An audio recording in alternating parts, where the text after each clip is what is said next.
Hello everybody, happy Monday. Well, for me it's Monday. You won't see this on Monday. We are still in Santa Barbara and my camera's not focusing. Hello, hello. Can you focus? Hi. So, we're still in Santa Barbara. Hi, Flynn! You giving Daddy cuddles? We're looking at Bok Box. Oh. You looking at the Bok Box? Come on. We're gonna go to the beach pretty soon. Mama? You wanna go to the beach? Yeah. Yeah. So we're gonna go to the beach pretty soon, which will be fun. Just so you can play in the sand, huh, buddy? Go to the beach, go to the beach, go to the beach, hey, hey, hey, hey. Go to the beach, go to the beach, go to the beach, hey, hey, hey.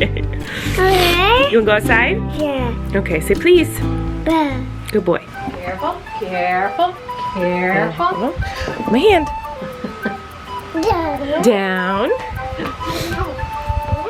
Yeah, what's this? Is this your sandbox? Bigger dragon. Yeah. You're gonna have so much fun at the beach, buddy. Good job. There's a swing in my front yard that my dad put up when we were little. It's had many different versions. It was a tire swing type thing for a while. But Flynn and I are gonna play on the swing. He's excited.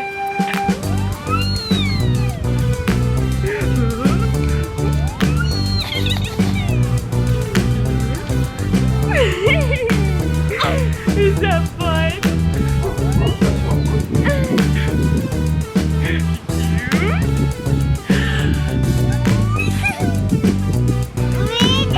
A big dump truck.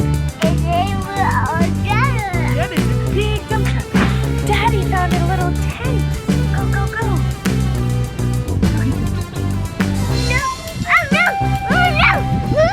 So we're in my childhood bedroom, which is now the guest bedroom. I shared this room with my sister. We had bunk beds over here. I was on the top bunk and my walls were plastered with cat pictures. But I just want to show you how talented I was as an artist. I was in a couple of clay, like, what do you call it? Classes? What's it called when you mold clay? Ceramics class. So I took a couple ceramics classes, and guys, I don't know why I didn't pursue a future in pottery and ceramics when this is the type of figurine that I did as a kid. I like that the baby, oh my god, looks like I'm holding a severed toe.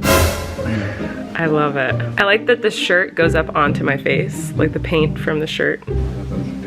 Maybe it is. Is there a year on the bottom? No, just a CB. I'm sure I was like 12. Most people just made ashtrays though, so that's pretty advanced. What 12-year-old is making an ashtray? Me. Did you make ashtrays? For sure, yeah. Well, That's I made ceramics. red-headed women holding Toes. babies that resemble the large toe of an adult human. We finally made it to the beach, but it's very windy, so our tent is our little beach tent. Which, fun story, fun fact about this little beach tent. This is, in fact, been all over the world because this is one of the props I used in my summer camp tour. And when we were getting rid of those props when that summer camp tour was over, there's a bunch of tents on stage like this that I would keep the props in. My dad saw these tents and he's like, oh, are you getting rid of those? I was like, yeah. He's like, I'll do it for you. And a lot of times my dad will say he'll help me donate stuff at my house or whatever, and then it just ends up in his garage. So that was years ago, this tour, and today we said we were going to the beach. He's like, oh, I have tents, and they happen to be the props from my summer camp tour. This toured the world with me, and now I'm at the beach with my son in it. Flynn, how's the sand? Yeah, you playing with the sand? Pretty fun, huh? Whoa. Put this in. Yeah, you put it on your toes? It's so nice. There's like literally no one here. Like the beach is completely empty. It's so nice to be outside and have fresh air. You can't go anywhere in LA and not have a million people everywhere around you. So to be able to like be outside and not be worried about coronavirus is really, really nice. I'm really happy right now. Yeah, you got sand on your feet? Good job. Yeah.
try? Whoa. Whoa. What do you think of that? Is that fun? Wow. Muddy toes.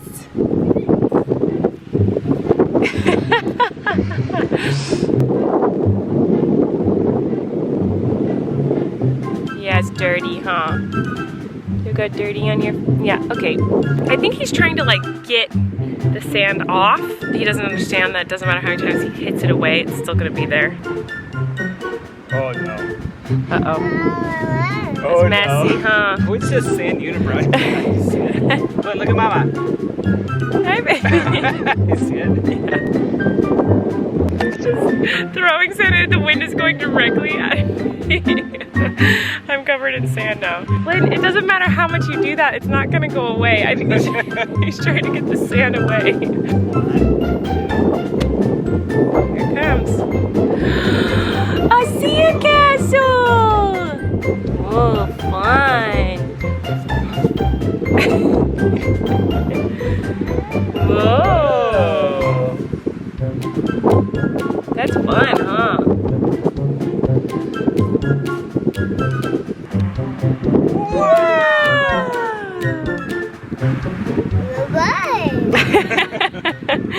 Flynn, do you want to do-do?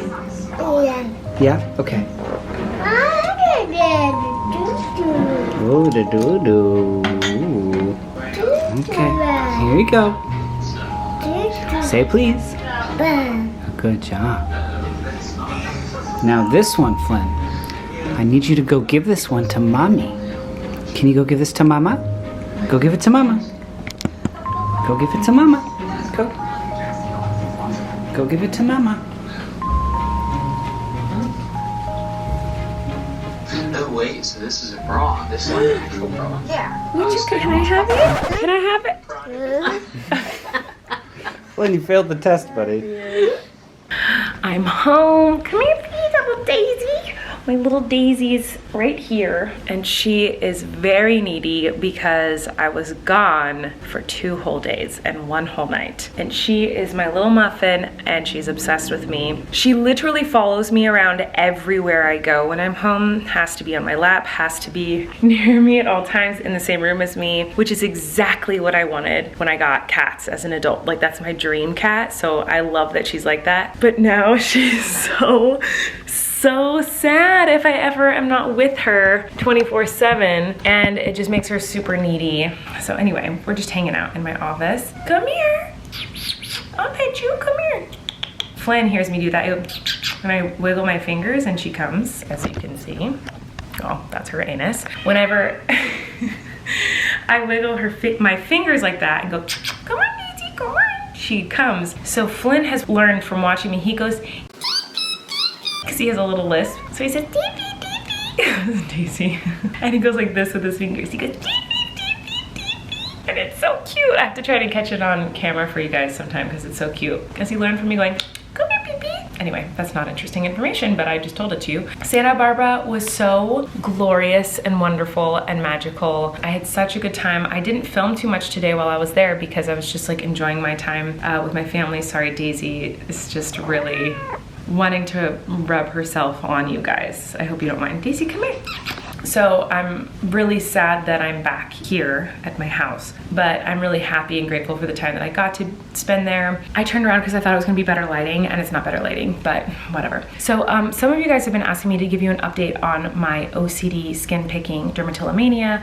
So I'm gonna talk about that for a second because I haven't given you guys an update on it in a while. So if that interests you, hello. If it doesn't, you don't have to watch anymore because that's all I'm gonna talk about in this video from here on out. I'm just gonna give you a quick little update. I have been in therapy for it. My therapist is wonderful. She specializes in OCD, anxiety, and dermatillomania, which is the skin picking disorder that I have, and trichotillomania, which is a hair pulling disorder. She specializes in all these things. She's lovely, and we've been working really hard on it, but unfortunately, the skin picking disorder is not something that gets fixed easily. It takes a really long time sometimes, and for me right now, it's taking longer than I wish it would, but it's just kind of how this goes. It's something I've been doing for as long as I can remember. The first time I can remember doing it, I think I was 15, but I'm sure I was doing it before then. It's most of my life I've been doing it. So it's only gotten really bad since I gave birth and went through postpartum and stuff. It was always manageable prior to that, and it was just like I'd rip at skin and it would bleed, but I wouldn't think much of it. And then now it's like literally ripping off chunks of my skin, and it's really painful, gross, embarrassing, shameful. It's awful. I don't want to do it anymore, which is why I'm in therapy. I just wanted to give you guys an update. I'm learning, you know, tools and tricks and things to do when I'm dealing with anxiety. My brain, kind of how it works is it's all over the place like this all the time, and I'm thinking of a million things all at once, and that's a big reason why I haven't been able to focus ever on watching a movie or listening to podcasts. Is really hard for me. School was really hard for me. Church, growing up I went to church, and it was impossible for me to pay attention to the pastor. My brain just doesn't focus that way. Even in conversations with people, in the middle of a sentence, my brain won't be listening to them anymore. I'll be thinking of a million things, and I'll even catch myself and go like, oh, I'm not listening to them talk anymore, and I'll continue to start, my brain will just be wandering. And it's not just wandering like, why is the sky blue? It's like I'm thinking of a million things I can do to be productive throughout the day, and how I can intertwine all those things and make all those things happen. Like, this is what my brain looks like all the time. Like, it's just like, we're working on mindfulness and meditation, which has been really hard for me. It makes me really anxious and makes me feel stressed, really uncomfortable. I really hate it. So we're working on that because I need to be able to focus, and I need to become mindful in order to help myself fix this, because right now I'm not aware of when I start doing it, like when I start ripping at my skin. Sorry, this is really gross and probably boring to most people who don't struggle with this, which is the majority of humans. I hope no one's watching right now that this would bore to death and be confusing too, but I'm not aware when I start doing it. So when I start ripping at my skin, I don't notice that I'm doing it until it's too late. Because once I start doing it, nothing can stop me. How it is right now. That's how it feels right now. I know that I will get to a point where I can stop myself, but right now it feels impossible. It feels like nothing anyone could say or do, or anything I could say or do, could make me stop ripping at my skin. I have to finish it. I have to keep doing it. So the goal is to get me to a point where I'm mindful enough, and I can focus enough, and I can relax enough to be aware of myself and when I start doing it. So that way we can be like, what was I thinking when I started doing it? Where was I? What was I doing? Why do I think I started doing it? And that way we can get to a point where we can replace the action with something else, replace the thoughts with other thoughts. That was a lot of information, probably TMI, but that's where we're at, and it takes a long time. It takes a really, really long time to help someone with this disorder. That's what I've learned, and it's really frustrating, and I get really disappointed in myself because there are days where I think I'm doing better, and I think I'm not gonna do it at all, and I'm like, oh yay, I'm doing better, like therapy's working, and I'm doing great, and then I'll just destroy that and mess it up again. So it's very disappointing. Oh, I don't want to cry about this. Ew, I'm so annoying. I'm sorry. It's really frustrating, and I get really disappointed in myself because I just want to not do it anymore, you know? That's where I'm at, and that's kind of why I haven't talked about it, because it's frustrating. This is a long process, and we talked about that in my last therapy session, like how this is going to take a while, and that's okay, and to be proud of myself anytime I don't do it, to like really be proud of myself and not focus on like when I start to do it again, and just focus on like anything that has improved. That's the tea. I love you guys, and I'll try to keep you updated if anything significant happens. But I've seen people be like, why haven't you been talking about this, and where are you on your journey with this? And like, I haven't talked about it because I'm frustrated that it hasn't gotten better yet, and I'm disappointed, and I don't want you guys to be disappointed. And you know, my therapist is incredible. She's really, really good. It's just something that's gonna take a while because it's something I've been doing for the majority of my life. Yeah, I'm sorry if you think that that is TMI or I shouldn't be talking about this, but also I'm not sorry at all, because I do feel like things like this should be normalized and talked about, because that's one of the few things that has made me feel less alone,